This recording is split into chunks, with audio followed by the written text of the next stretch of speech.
Hi അസ്സാം വലൈക്കും. Welcome to my channel. ഇന്ന് നമ്മളിവിടെ തയ്യാറാക്കാൻ പോകുന്നത് ചിക്കൻ ബിരിയാണി, അതായത് തമിഴ്നാട് സ്റ്റൈൽ ബിരിയാണിയാണ് കേട്ടോ. പിന്നെ അപ്പോൾ അത് എങ്ങനെയാണ് തയ്യാറാക്കുന്നതെന്ന് നമുക്ക് നോക്കാം.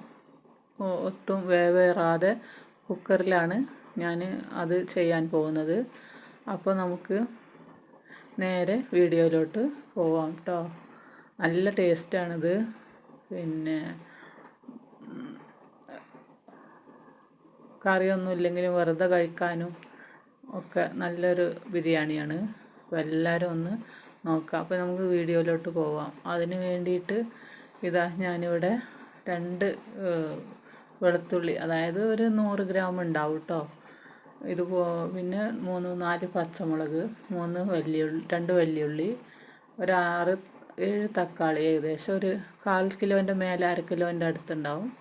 ഒരു ചെറിയ പാക്കറ്റ് തൈര്, പിന്നെ മല്ലിച്ചപ്പ്, പുതിന, ഇതൊക്കെയാണ് കേട്ടോ ഇതിന് വേണ്ടത്. പിന്നെ ഇഞ്ചി, ചെറിയ ഉള്ളി ഇടാം. ഞാൻ പിന്നെ ചെറിയ ഉള്ളി ഇതിൽ ഇട്ടിട്ടില്ല, ഇല്ലാതെയും വെക്കാൻ നല്ല ടേസ്റ്റാണ്. അപ്പോൾ ഉണ്ടെങ്കിൽ ഇടാം, ഞാനിപ്പോൾ ഇടുന്നില്ല. നമുക്കതിന് വേണ്ടിയിട്ട് ആദ്യം കുറച്ച് വെള്ളം തിളപ്പിച്ചെടുക്കാം. അത് പെട്ടെന്ന് പിന്നെ ശരി, നമ്മളിതെല്ലാം റെഡിയാക്കുമ്പോഴേക്കും വെള്ളം തിളച്ചോളും. അപ്പോൾ നമുക്ക് പെട്ടെന്ന് ചോറ് റെഡിയായി കിട്ടാൻ വേണ്ടിയിട്ടാട്ടോ. അപ്പോൾ ആദ്യം തന്നെ ഞാൻ വെള്ളം അടുപ്പിൽ വെച്ച് തിളപ്പിക്കും. പിന്നെ ഇനി നമുക്ക് ചിക്കനൊന്ന് കഴുകിയെടുക്കാം. ഇത് നന്നായി കഴുകി പിന്നെ വെള്ളം വാർത്തിട്ട് എടുക്കണം. അപ്പോൾ കഴുകിയിട്ടുണ്ട്. ഇപ്പോൾ ഞാനൊരു കൊട്ടയിലിട്ട് വെച്ചിട്ടുണ്ട് വെള്ളം വാരാൻ. ഇനി നമുക്കതൊരു കുക്കറിൽ വെള്ളം വാർന്ന് ഒരു പാത്രത്തിലിട്ടിട്ട് ഒരു 1/2 ടീസ്പൂൺ മഞ്ഞൾപ്പൊടി, 1 ടീസ്പൂൺ മുളക് പൊടി, 1 ടീസ്പൂൺ പൊടി ഉപ്പ് ഇട്ട് നന്നായി മിക്സ് ചെയ്ത് അതിന് ശേഷം നമുക്ക് ഇതൊന്ന് പൊരിച്ചെടുക്കാം കേട്ടോ. പൊരിക്കാതെയും ചെയ്യാം. ചെറുതായിട്ടൊന്ന് ഫുള്ളായിട്ട് കുക്കാവണ്ട.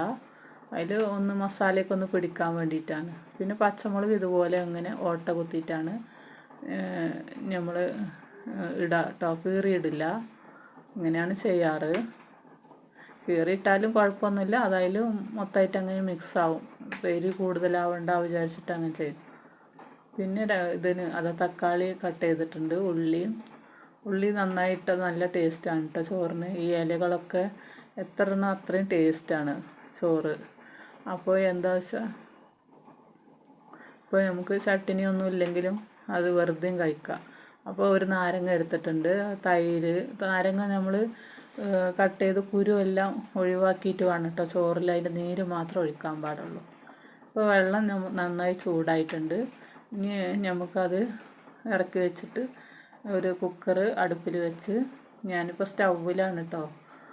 അതിലേക്ക് കുറച്ച് എണ്ണ ഒഴിച്ച് കൊടുക്കുന്നുണ്ട്. ഏകദേശം ഒരു 1/4 ലിറ്ററിൻ്റെ അടുത്ത് എണ്ണ ഞാനിതിൽ ഒഴിക്കും കേട്ടോ. ഒരു 1.25 കിലോ അരിയാണ് ഞാനിപ്പോൾ ഇവിടെ വെക്കാൻ പോകുന്നത്. പിന്നെ അതിന് ഒരു കിലോ ഇറച്ചി, റൈസ് കുറച്ച് കൂടുതലിട്ടാലും കുഴപ്പമൊന്നുമില്ല. 1 കിലോന് 1 കിലോ ചിക്കൻ എന്നാണ്, അങ്ങനെയാണ് കണക്ക് അതിന്. ഞാനിപ്പോൾ 1 കിലോ ചിക്കന് 1.25 കിലോ അരി ഇടുന്നുണ്ട്. അപ്പോൾ ഇതുപോലെ ചിക്കന് നന്നായി ഒന്ന് എണ്ണ ചൂടാകുമ്പോൾ അതിലേക്ക് ഇട്ട് കൊടുത്ത് ഒന്ന് ഇളക്കി ചെറുതായിട്ടൊന്ന് വേവിച്ചെടുക്കാം. അപ്പോൾ ഞാൻ കുക്കറിൽ ഇട്ട് കൊടുത്തിട്ടുണ്ട്. നമ്മൾ പെട്ടെന്ന് ഗ്യാസ് തീർന്നതുകൊണ്ട് ഞാനിപ്പോൾ ഇത് സ്റ്റൗവിലാണ് വെക്കുന്നത്. ഇനി നമുക്കത് അതിന് വേണ്ടി അരി കേട്ടോ, ഒരു 1.25 കിലോ അരിയാണ്. ഒരു പാത്രത്തിൽ നമുക്കത് കറക്റ്റായിട്ട് അളന്നെടുക്കണം ആദ്യം, എന്നിട്ടാണ് അതിൻ്റെ വെള്ളം കറക്റ്റാക്കണം. അപ്പോൾ ഒരു കപ്പ് അരിയാണെങ്കിൽ 2 കപ്പ് വെള്ളം ഒഴിക്കണം. നെയ്ച്ചോറൊക്കെ വെക്കുന്ന അതേപോലെ തന്നെ വെള്ളം അളവ് കൂടണ്ട. അതുകൊണ്ട് പിന്നെ അരി നന്നായി ഒന്ന് കഴുകിയെടുക്കുന്നുണ്ട്. കഴുകി നമ്മളിത് ഓട്ടയുള്ള പാത്രത്തിലിട്ട് വെള്ളം വാരാൻ വെക്കണം. ഇല്ലെങ്കിൽ നമുക്ക് വെള്ളത്തിൻ്റെ അളവിൽ വ്യത്യാസം വരും, വെള്ളം വാർത്തില്ലെങ്കിൽ. പിന്നെ ചോറ് വേവ് അധികമാവും. അപ്പോൾ നമ്മുടെ ചിക്കന് വെന്തിട്ടുണ്ട്, അതൊന്ന് കോരിയെടുക്കാം. ഇനി ബാക്കിയുള്ളതും കൂടെ അതിലേക്ക് ഇട്ട് കൊടുത്ത് അതേപോലെ ഫ്രൈ ചെയ്തെടുക്കാം. അപ്പോൾ നമ്മൾ ഇത് ആയിട്ടുണ്ട്, എല്ലാം കോരി എടുത്തിട്ടുണ്ട് കേട്ടോ. ഇനി അതിലേക്ക് കുറച്ചുകൂടെ എണ്ണ ഒഴിക്കുന്നുണ്ട്. നേരത്തെ ഞാൻ കുറച്ചേ ഒഴിച്ചിട്ടുള്ളൂ. ഇനി അതിലിടാം കുറച്ച് പട്ട, ഒരു 4 ഏലക്ക, ഒരു 6-7 കറാമ്പൂ എല്ലാം ഉണ്ട് ഇട്ട് അതിലേക്ക് ആദ്യം പച്ചമുളക് ഇട്ട് പിന്നെ ഇതെല്ലാം ഇട്ട് പച്ചമുളക് വാടിയതിന് ശേഷമാണ് പട്ടയും കറാമ്പൂക്കെ ഇട്ട് കൊടുത്തത്. പിന്നെ ഇഞ്ചി വെളുത്തുള്ളി ഇട്ട് പിന്നെ സവാള കട്ട് ചെയ്ത് വെച്ചത് ഇട്ട് കൊടുത്ത് നന്നായി ഇളക്കി ഒന്ന് വാടി വരുമ്പോൾ ബാക്കിയുള്ളതൊക്കെ ഇട്ട് കൊടുക്കാം കേട്ടോ. പട്ടയും കറാമ്പും പൊടിച്ചിട്ടാൽ ഏറെ നല്ലതാണ്, ചോറിൽ നമുക്ക് അടിക്കൂല. ഇനി 2 സ്പൂണ് ഉപ്പിട്ട് കൊടുത്തിട്ടുണ്ട്, തക്കാളി ഇട്ട് കൊടുത്തിട്ടുണ്ട്. ഉപ്പ് ആദ്യം തന്നെ ഇട്ട് കൊടുത്താൽ നമുക്ക് ഇതൊക്കെ ഒന്ന് പെട്ടെന്ന് വാടി കിട്ടാൻ വേണ്ടിയിട്ടാണ് കേട്ടോ. അപ്പോൾ ഇനി ബാക്കിയുള്ളത് നമ്മൾ വെള്ളമൊഴിച്ച് ടേസ്റ്റ് ചെയ്ത് നോക്കിയിട്ട് വേണമെങ്കിൽ ഇട്ടാൽ മതി. അപ്പോൾ ഇതുപോലെ തക്കാളി ഉള്ളിയൊക്കെ നന്നായി വാടിയിട്ടുണ്ട്. ഇനി നമുക്കിതിലേക്ക് ആവശ്യത്തിനുള്ള വെള്ളം ഒഴിച്ച് കൊടുക്കാം.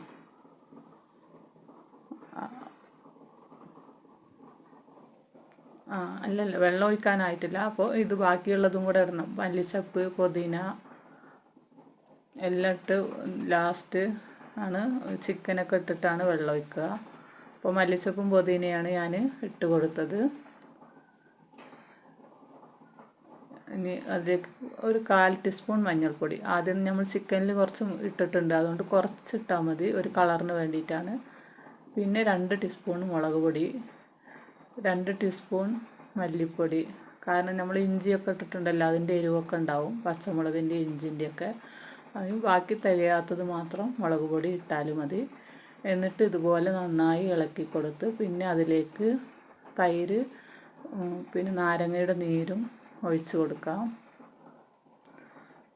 എന്നിട്ട് നന്നായി മിക്സ് ചെയ്തതിന് ശേഷം പട്ടയും കറാമ്പും പൊടിച്ചിട്ടാൽ നമുക്കത് എന്താ പറയുക, ചോറിൽ അത് കടിക്കൂല, അങ്ങനെ മിക്സ് ആയിക്കോളും. ഇനി നമുക്ക് ചിക്കൻ ഇതിലേക്ക് ഇട്ട് കൊടുക്കാം.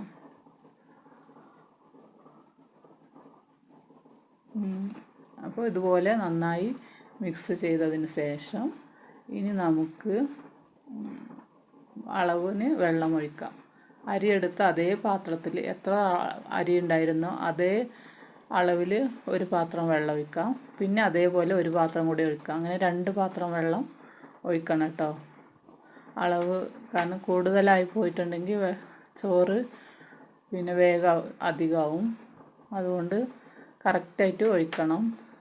അരിയൊക്കെ കഴുകി നല്ല വെള്ളം വാർത്ത് വെക്കണം, അതിലൊന്നും കൂടുതലുണ്ടാവരുത്. പിന്നെ ഇനി നമ്മൾ ടേസ്റ്റ് ചെയ്ത് നോക്കിയിട്ടുണ്ട്, ഉപ്പ് കുറവുണ്ട്. അപ്പോൾ ഒരു 2 ടീസ്പൂൺ കൂടി നിറയെ ഫുള്ളായിട്ട് 2 ടീസ്പൂൺ കൂടെ ഞാൻ ഇട്ട് കൊടുക്കുന്നുണ്ട് കേട്ടോ. ഇപ്പോഴാണ് ഇപ്പോൾ നമ്മൾ ചിക്കനിലും കുറച്ച് ഉപ്പിട്ടിട്ടുണ്ട്, ആദ്യം ഇട്ടിട്ട് മൊത്തം ഇപ്പോൾ ഒരു 5 ടീസ്പൂൺ ഉപ്പിട്ടിട്ടുണ്ട്. ഇനി അപ്പോൾ നമ്മൾ ആ വെള്ളം ടേസ്റ്റ് ചെയ്യുമ്പോൾ അറിയും ഉപ്പ് കറക്റ്റാണോ നോക്കിയാൽ മതി. ഇപ്പോൾ വെള്ളം നന്നായി തിളച്ചിട്ടുണ്ട്. ഇനി നമുക്കിതിലേക്ക് അരി ഇട്ട് കൊടുക്കാം. ഞാൻ വെള്ളമെല്ലാം വാർത്ത് വെച്ച അരിയാണ്. ഇനി അതിലേക്ക് ഇട്ട് കൊടുക്കാം. ഇട്ടിട്ടുണ്ട്. ഇനി ഒക്കെ എല്ലാം ഒന്ന് നന്നായി മിക്സ് ചെയ്തതിന് ശേഷം ഇതൊന്ന് മൂടി വെക്കാം.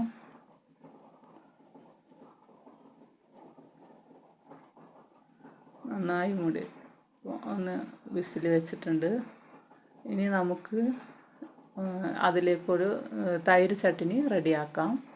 അതിന് വേണ്ടി ഞാൻ 2 ഉള്ളിയാണ് ഇവിടെ കട്ട് ചെയ്ത് വെച്ചിട്ടുണ്ട്. ഇനി 2 പച്ചമുളകും ഇട്ട് ഒരു 2 തണ്ട് മല്ലിച്ചപ്പ്, ഒരു 1/2 ടീസ്പൂൺ ഉപ്പ്. മല്ലിച്ചപ്പ് ഓപ്ഷണലാണ്, വേണമെങ്കിൽ ഇട്ടാൽ മതി. പിന്നെ ഞാൻ ഒരു 1/2 ലിറ്റർ തൈര് എടുത്തിട്ടുണ്ട് കേട്ടോ. ഈ ചോറിന് ഇത്രയും വേണ്ടി വരും. അത് കുറച്ച് ആയാലും മതി, ഓരോരുത്തരുടെ ഇഷ്ടമാണ്. പിന്നെ നന്നായി മിക്സ് ചെയ്ത് തൈര് ചട്നി റെഡി ആയിട്ടുണ്ട്. ഇപ്പോൾ അതിൻ്റെ ചോറ് റെഡി ആയിട്ടുണ്ട് കേട്ടോ. ഇവിടെ ഇങ്ങനെ വിസിലിൻ്റെ അവിടെ ചെറുതായിട്ട് വെള്ളം ഉറ്റി തിളക്കുമ്പോൾ നമ്മൾ അടുപ്പ് ഓഫ് ചെയ്യണം. ഇതിപ്പോൾ അവിടെ അതാ ചാവി തിരിച്ചു കൊടുത്താൽ മതി. കണ്ടോ, അതാണ് ഓഫ് ചെയ്തിട്ടുണ്ട്. അടുപ്പ് ഓഫ് ചെയ്തിട്ടുണ്ട്. ഇനി നമുക്ക് അത് ഒരു അര സെക്കൻഡ്, ഒരു 30 സെക്കൻഡ്, എന്താ പറയുക, 60 സെക്കൻഡ്, 1 മിനിറ്റ് തന്നെ വേണ്ട. പെട്ടെന്ന് അതെടുത്ത് പൈപ്പിൻ്റെ അടിയിൽ വെച്ച് വെള്ളമൊഴിച്ച് ഗ്യാസ് കളഞ്ഞതിന് ശേഷം ഇതുപോലെ തുറക്കാം. അതിലങ്ങനെ വെച്ചിട്ടുണ്ടെങ്കിൽ വേവ് അധികമായി പോകും കേട്ടോ. അപ്പോൾ ഇങ്ങനെ വെച്ച് ഇത് നമുക്ക് ഇപ്പോൾ ഇളക്കുമ്പോൾ വെള്ളമെല്ലാം പോലെയൊക്കെ തോന്നും. അത് കുഴപ്പമില്ല. അത് നന്നായി ഇളക്കും, മിക്സ് ചെയ്യുമ്പോൾ കറക്റ്റായിട്ടുണ്ടാവും. അപ്പോൾ നമ്മളെല്ലാം കുക്കറിൽ നിന്ന് അത് ഒരു തട്ടിലേക്ക് ഇട്ട് കൊടുത്തിട്ടുണ്ട്.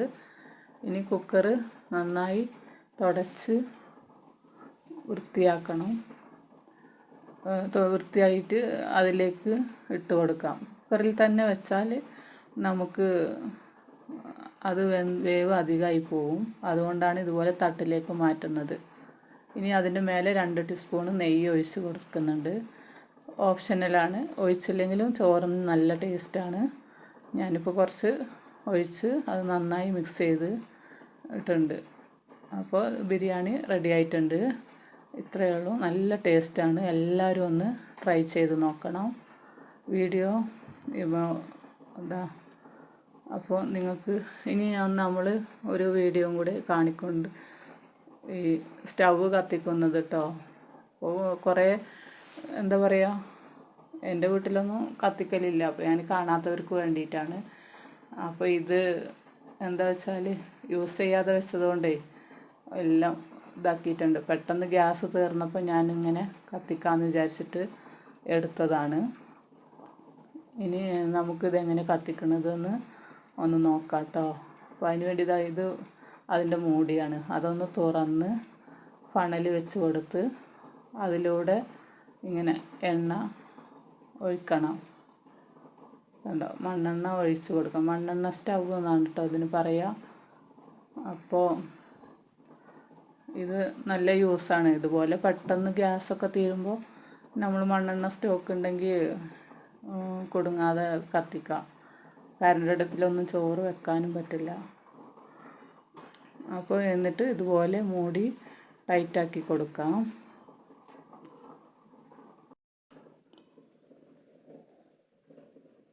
ഇതുപോലെ കാറ്റടിച്ച് കൊടുക്കാം കേട്ടോ. ഇങ്ങനെ കാറ്റടിക്കുമ്പോൾ അവിടെ അടുപ്പിൻ്റെ അടിയിൽ ഇങ്ങനെ എണ്ണ വരും. വീഡിയോ എടുക്കുന്നതും കത്തിക്കുന്നതൊക്കെ ഞാൻ തന്നെ ആയതുകൊണ്ടേ ചില കുറവുകളൊക്കെ ഉണ്ടാവും, ക്ഷമിക്കണം. പിന്നെ അപ്പോൾ അപ്പോൾ അവിടെ അടുപ്പിൻ്റെ അടിയിൽ ഇങ്ങനെ കറക്റ്റായിട്ട് കാറ്റടിക്കുമ്പോൾ മണ്ണെണ്ണ ഇറങ്ങി വരും. അതിൽ നമ്മൾ ഇങ്ങനെ തീ കൊടുത്താൽ ഒരു നല്ല ഇങ്ങനെ ആളി കത്തും കേട്ടോ. ആളി കത്തുമ്പോൾ ഇതുപോലെ കത്തും. ഇങ്ങനെ ഒരുപാട് ആളുമ്പോൾ നമ്മളവിടെ ലൂസാക്കി കൊടുക്കണം. അടുപ്പിൻ്റെ ആ തലക്ക ചാവി ഇപ്പോൾ നമ്മൾ ഫണലിൽ ഒഴിച്ചില്ലേ, എണ്ണ ഒഴിച്ച ഭാഗത്ത് ഒന്ന് അവിടെ ഒരു ഇതുണ്ട് ലൂസാക്കാൻ. അത് ലൂസാക്കി കൊടുത്താൽ ഇങ്ങനെ നിൽക്കും. കാറ്റ് പോകുമ്പോൾ അപ്പോൾ ആളൽ നിൽക്കും. ഇപ്പോൾ ബർണറെല്ലാം ചൂടായിട്ടുണ്ടാവും. ഇനിയിപ്പോൾ അതിലൊരു പിന്ന്, അതിൻ്റെ ചെറിയ ഹോൾസ് ഉണ്ട് അവിടെ ഒരു പിന്നിട്ട് കൊടുത്ത് ഞാൻ. ഇപ്പോൾ ഇനി ഒന്നും കൂടെ കാറ്റടിച്ചാൽ അപ്പോൾ ഇനി നന്നായി കത്തും കേട്ടോ.